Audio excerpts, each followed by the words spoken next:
Hello, everyone. The video shows how to integrate YiLuProxy with Helium Scraper. Firstly, configure YiLuProxy settings as shown video. Then save. For web scraping, YiLuProxy dynamic IPs are more suitable.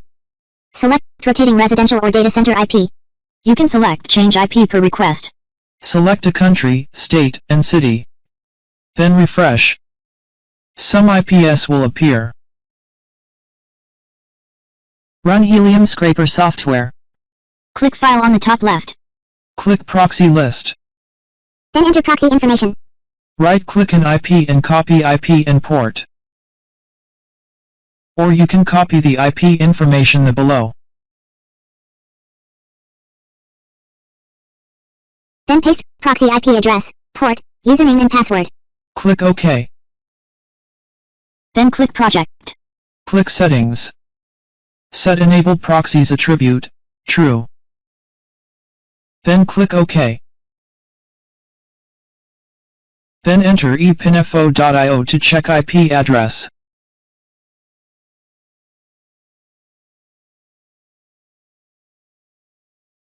The location of the IP may be a bit off from what you choose. Then you can scrape data from any website. Thank you for watching and subscribing.